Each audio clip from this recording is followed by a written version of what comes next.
Bismillahirrahmanirrahim. Alhamdulillahi wassalatu wassalamu ala nabiyil karim wa ala alihi wa sahbihi wa man sara ala nahjihi ila yaumiddin, amma ba'du. Kita lanjutkan kajian kita dari kitab At-Tafsir Al-Muharrar. Kita masuk ke ayat yang ke-74 dari surat Al-Baqarah.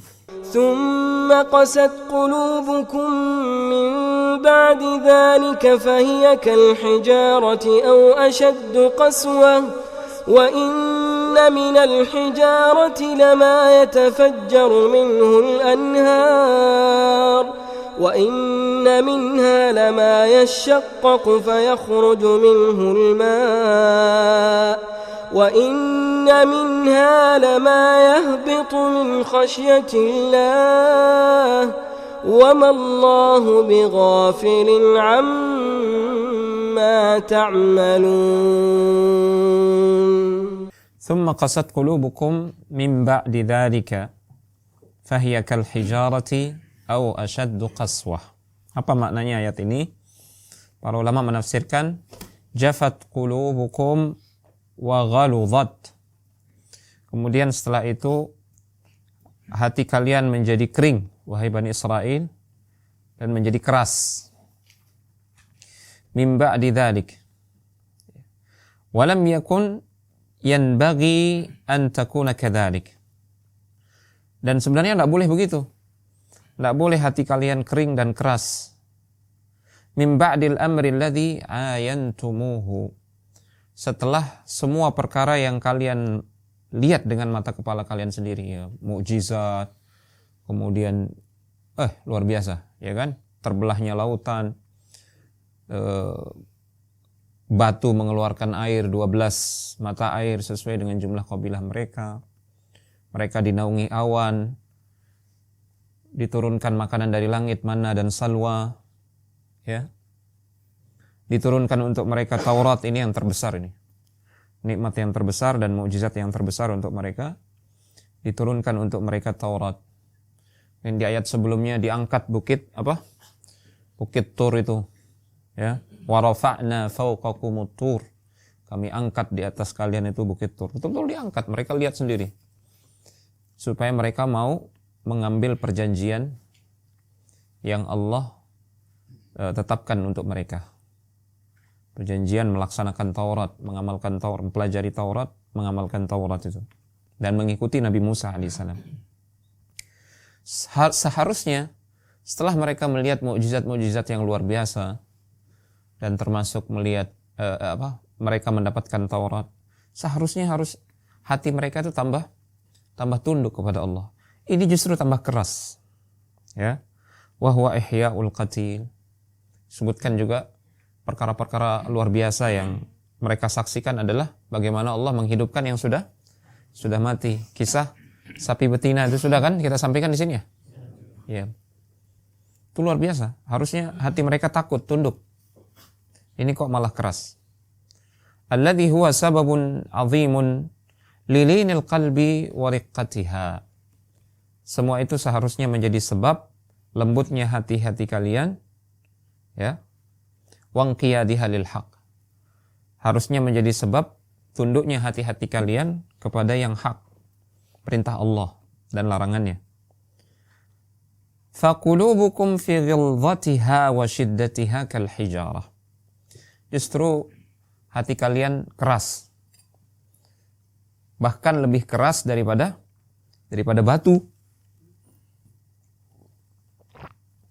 Sama kerasnya seperti batu, bahkan au ashaddu salabatan minal hijarah, bahkan lebih keras lagi daripada batu.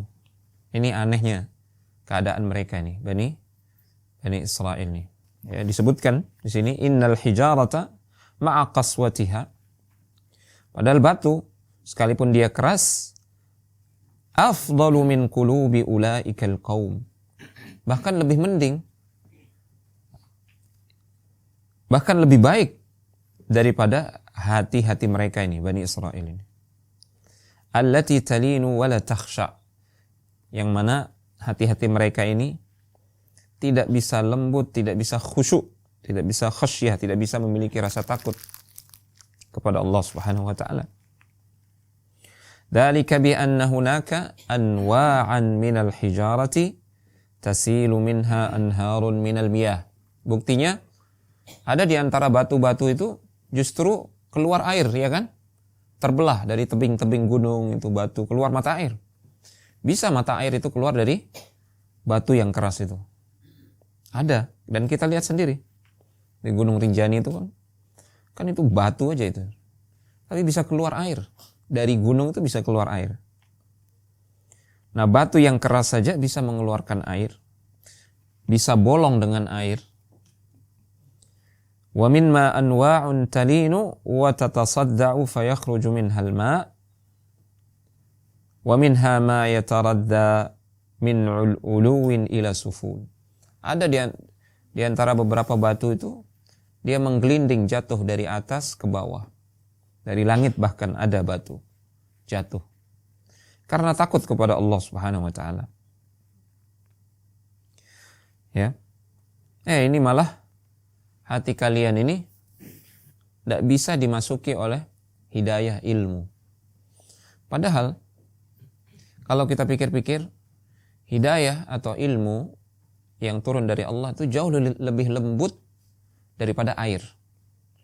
Air saja dia bisa, yang begitu lembutnya air ini bisa melobangi batu atau menjadikan batu itu berbekas lah gitu. Artinya bisa cekung batu itu. Kalau terus menerus ditetesi, jadi berbentuk batunya atau bisa menampung. Nah, yang namanya ilmu dan hidayah Allah itu jauh lebih lembut daripada air. Kok bisa ilmu dan hidayah ini tidak bisa masuk ke hati kalian? Berarti kan hati mereka ini lebih keras daripada batu. Nah, itu maksudnya. Wa mallahu bighafilin amma ta'malun.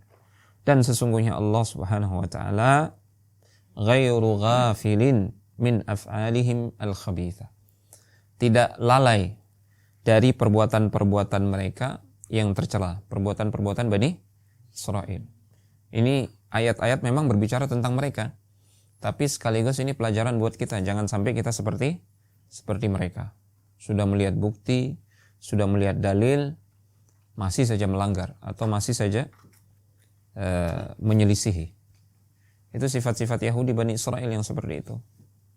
Nah, Allah tidak lalai akan kemaksiatan yang mereka lakukan, pembunuhan mereka kepada para nabi, bagaimana mereka kurang ajar kepada Musa, bahkan kurang ajar kepada Allah Subhanahu wa taala.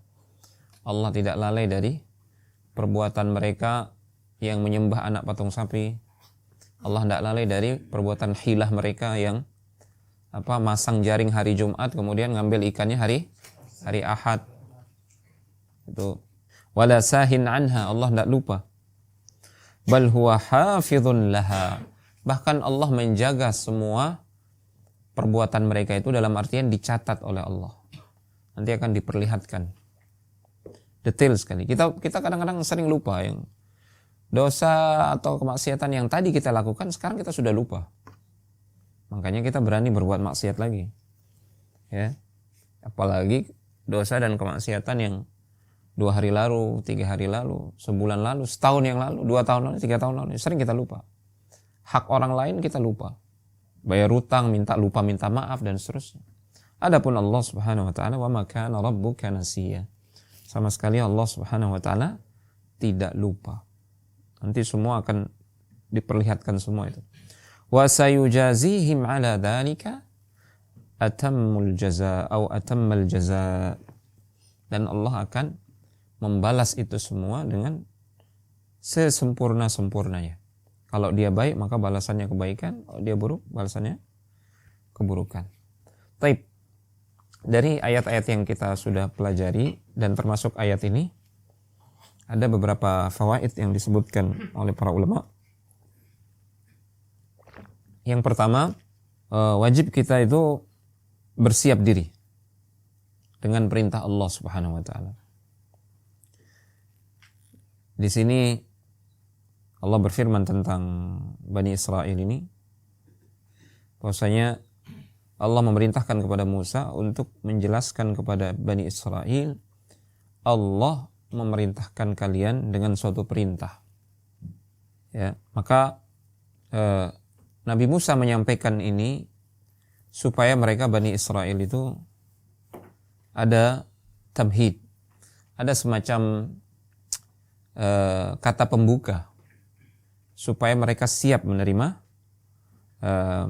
perintah Allah Subhanahu wa taala, agar perintah itu bisa dilaksanakan atau kita mau melaksanakannya. Makanya Musa di sini menegaskan innallah, Allah, sesungguhnya Allah yang perintahkan ini, yang memerintahkan kalian untuk menyembelih sapi betina. Kalau seandainya Musa mengatakan, ayo cari sapi betina di sana, kalau kalian mau tahu siapa pembunuhnya, cari sapi betina, mungkin Bani Israel itu semuanya akan membantah Musa. Ya. Tapi Musa menegaskan, innallah, Allah yang suruh ini. Ya. Maka pada akhirnya mereka pun berusaha mencari sapi betina itu, walaupun sebagian di antara mereka juga banyak yang ngeles supaya tidak jadi diperintahkan. Ini penting. Dalam beramal juga kita demikian. Dalam beramal kita demikian. Urusan sholat, urusan puasa, urusan haji misalkan. Tanamkan dalam diri kita itu Allah yang nyuruh gitu. Allah yang nyuruh. Ya, urusan kewajiban kita sebagai suami terhadap istri di rumah, hak-haknya dia, haknya anak-anak. Tanamkan dalam diri kita itu Allah yang nyuruh. Ya, supaya kita itu serius. Supaya kita itu sungguh-sungguh menunaikan kewajiban. Yang kedua, anna jami'al khalqi muhtajuna ila al-iltija'i ila Allah Ta'ala. Segenap makhluk itu dia butuh untuk kembali bersandar kepada Allah Subhanahu wa taala. Wal i'tisam bihi azza wa jalla, berpegang teguh kepada Allah Subhanahu wa taala, kepada kitabullah. Fa inna Musa sallallahu alaihi wasallam kana min ulil azmi minar rusul. Wa ma'a dhalik fa huwa muhtajun ila al-iltija'i ila rabbih tabaraka wa ta'ala. Nabi Musa alaihissalam itu kurang apa coba? Beliau kalimullah, Nabi yang diajak bicara oleh Allah. Beliau diajak, beliau ini diturunkan kepadanya Taurat. Beliau bahkan ketika Nabi Isra Mi'raj, beliau itu berada di tingkatan di langit yang ke-6. Lebih tinggi daripada Nabi Isa. Ya. Nabi-nabi yang lain. Berarti kedudukannya mulia. Nanti di hari kiamat, Nabi SAW ketika dibangkitkan, beliau sudah melihat Nabi Musa itu memegang aras atau tiangnya aras. Kata Nabi, entah siapa yang duluan dibangkitkan, Musa atau saya gitu. Padahal dalam riwayat yang lain, manusia yang pertama kali dibangkitkan oleh Allah Subhanahu wa taala adalah Nabi Muhammad sallallahu alaihi wasallam. Kendati pun demikian, Nabi ketika dibangkitkan, dia sudah melihat Musa sudah berdiri, sudah bangkit. Nah, siapa yang lebih dulu? Kalaupun Nabi Musa lebih dulu, itu menunjukkan kemuliaannya Nabi Musa. Demikian mulianya Nabi Musa, tetap dia butuh kepada Allah Subhanahu wa taala. Muhtajun ila liltija'i ila rabbih tabaraka wa ta'ala. Dia butuh untuk kembali kepada Allah, bersandar kepada Allah. Dari mana ini dipetik? Dari firman Allah, qala a'udzu billahi an akuna minal jahilin. Ketika Nabi Musa memerintahkan Bani Israel, Allah memerintahkan mereka untuk menyembelih sapi betina. Apa kata Bani Israel? Musa, kamu mau ngeprank kita ya? Gitu dia. Kira-kira begitu. Kamu mau apa kalau bahasa kita? Ngerjain kita apa? Apa hubungannya cari siapa yang pembunuh, siapa yang membunuh korban ini dengan sapi betina, apa hubungannya? Ente mau ngerjain kita ya? Kira-kira begitu. Kemudian apa kata Musa? Qala a'udzu billahi an akuna minal jahilin. Aku berlindung kepada Allah. Dia mengembalikan ini kepada Allah. Dia kembali kepada Allah. Aku berlindung kepada Allah dari perbuatan orang-orang jahil. Ya, yang berjorak dalam masalah ini, yang ngeprank dalam masalah ini urusan agama Allah ini. Ini urusan perintah Allah Subhanahu wa taala, bukan main-main. Masa saya main-main urusan kayak gini gitu. Ya, yang menjadi syahid adalah lihat Musa, dia kembali kepada Allah, memohon perlindungan kepada Allah Subhanahu wa taala. Al-thalith, yang ketiga, annal istihza'a bin nasi minal jahl wal humqi wa qillatil aql. Nah, ini hukum ngeprank ini. Ya. Ngeprank kemudian ngerjain orang, termasuk dalam hal ini adalah ngolok-ngolok orang. Itulah hakikat kejahilan. Kalau antum mau tahu orang yang jahil, yaitu mereka, orang yang suka ngeprank-ngeprank itu dan suka ngolok orang lain. Itu hakikat kejahilan. Wal humq, itu hakikat kebodohan. Walaupun mereka pintar ngerjain orang ya, pintar mereka, akal mereka, bukan. Hakikat, justru itu hakikat kebodohan. Dia punya akal, dia pakai ngerjain orang. Nggak boleh. Wa qillatil aql, liqauli Musa alaihi salatu wassalam. Sebagaimana ucapan Musa, a'udzu billahi an akuna minal jahilin. Aku berlindung kepada Allah dari perbuatan atau dari termasuk menjadi orang-orang jahil. Artinya suka ngerjain orang, termasuk di dalam hal ini maksudnya ketika ditanya tentang suatu kasus yang serius terkait kasus pembunuhan, justru Musa nyuruh cari sapi betina. Bukan saya yang nyuruh, tapi Allah Subhanahu wa taala. Kalau bukan karena perintah Allah, ngapain saya melakukan hal yang demikian? Allah itu termasuk perbuatan orang-orang jahil. Nah, karena ini dia datang dari Allah perintahnya, maka kita melaksanakan perintah Allah. Dengan itulah kita terhindar dari kejahilan. Jadi hakikat kepintaran dan jauh dari kejahilan adalah ketika kita tunduk dan melaksanakan perintah Allah Subhanahu wa taala. Yang keempat, anna man syaddada ala nafsihi syaddadallahu alaihi. Siapa yang memperberat dirinya dalam urusan perintah Allah Subhanahu wa taala dan syariatnya, syaddadallahu alaihi, maka Allah akan menjadikan dia benar-benar berat bagi dirinya. Kama hasala li Bani Israel. Ya. Seperti yang terjadi pada Bani Israel dalam kisah sapi betina ini. Sudah kita bahas ini. Yang kelima, annahu yanbaghi al-i'tina'u bima'na al-qissah wa gharadhiha duna an-nazar al-mujarrad ila man waqa'at alaihi liqaulihi ta'ala bi ba'dihha wa lam yu'ayyin lahum dzalika. Nah, ini sikap kita terhadap kabar-kabar yang ada di dalam Al-Quran.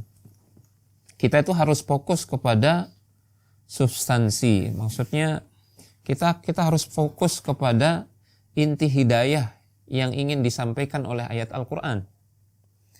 Inti hidayah dalam kisah sapi betina adalah apa? Tunduk dan taat kepada perintah Allah. Ya, jangan gunakan akal di situ, ya. Kalau akal kalian tidak sampai, akal kita kan tidak nyampe gitu untuk memikirkan bagaimana cara Allah menghidupkan yang mati dan hubungannya apa dengan sapi betina. Akal kita tidak mampu, maka jangan gunakan akal di situ. Paham? Apalagi menggunakan akal untuk membantah syariat Allah, membantah perintah Allah Subhanahu wa taala. Itu inti hidayahnya. Tapi kebanyakan manusia itu yang lain-lain diurus gitu, yang bukan inti. Contoh di sini Allah berfirman, pukullah mayat ini dengan sebagian anggota tubuh dari sapi betina itu. Bi ba'dhiha. Tidak disebutkan, Allah tidak menceritakan pakai ekornya kah, pakai tanduknya kah, pakai kulitnya, pakai bulunya kah. Karena bukan itu yang jadi inti. Ya. Bukan itu. Kalian bukan intinya bukan pada anggota tubuh si sapi itu. Mau pakai yang mana saja, kalau Allah menghendaki hidup. Bahkan tanpa sapi betina itu, kalau Allah menghendaki hidup. Intinya di sini adalah ujian dari Allah Subhanahu wa taala. Kalian mau jalankan atau tidak? Jangan banyak tanya. Nah, kebanyakan kita itu justru tidak fokus ke inti hidayah ini. Yang lain-lain dibahas. Makanya banyak di kitab-kitab itu yang lain-lain dibahas, yang lain-lain ditanya, yang tidak ada manfaatnya. Ada yang nanya, "Ustadz, itu mayat itu dipukul pakai ekor sapi, tanduknya atau apa gitu?" Terus seandainya kalau ustadznya menjawab, manfaatnya apa? Buat kita apa manfaatnya gitu? Paham maksudnya nih? Ada lagi yang nanya nih, "Ustadz, itu perahunya Nabi Nuh dibuat pakai kayu apa?" gitu. Terus kalau kita tahu manfaatnya buat apa gitu? Mau buat rumah pakai kayu itu gitu. Manfaatnya apa gitu? Ada yang nanya yang aneh-aneh, "Ustadz, itu iblis kira-kira punya istri enggak?" gitu. Ada syekh yang ditanya seperti ini, dia jawab, "Wallahu alam, ana enggak hadir walimahnya," dia bilang. Ya, faham maksudnya? Makanya Allah tidak sebutkan. Allah hanya menyebutkan pukullah dengan sebagian anggota tubuh dari sapi tersebut. Jangan nanya-nanya lagi apakah pakai ekornya atau apa, pakai kukunya, pakai kakinya. Bukan itu yang penting. Kalau seandainya penting, pasti dijelaskan oleh Allah Subhanahu wa taala. Sama seperti sekarang orang di zaman ini. Sibuk nyari di mana dia Ya'juj dan Ma'juj tuh kira-kira di mana ya? Coba kita cari temboknya di mana gitu. Terus kalau ketemu manfaatnya buat apa? Hah? Ya banyak di YouTube itu kan? Ya. Yang lebih aneh lagi, antum sibuk juga. Woi, kepo. Ya, habis waktu. Paham maksudnya? Jadi ada banyak hal di dalam Al-Quran itu Allah tidak ceritakan detailnya, bukan karena Allah tidak tahu, karena memang bukan itu intinya. Paham? Ashabul Kahfi itu siapa? Di mana sih guanya? Cari guanya. Manfaatnya apa kalau ketahuan? Justru nanti dikhawatirkan kalau ketahuan dijadikan tempat keramat. Justru bahkan perkara yang mubham, ketika Allah tidak memberitahukan detail sesuatu, itu memudahkan kita. Cari sapi betina. Ini kan sudah, yang penting sapi betina. Kalau kita nanya yang detail-detail justru memberatkan kita. Makanya para ulama punya kaidah dan nasihat buat kita. Kalau bertanya, di antara bentuk pertanyaan orang yang ikhlas dalam bertanya adalah dia bertanya yang bermanfaat saja buat dirinya. Ya. Nggak nanya yang aneh-aneh gitu. Ya. Tapi mungkin hanya ini khotifillah. Satu ayat kita bahas, nggak apa-apa. Kemudian kesempatan ini kita tutup dulu ya.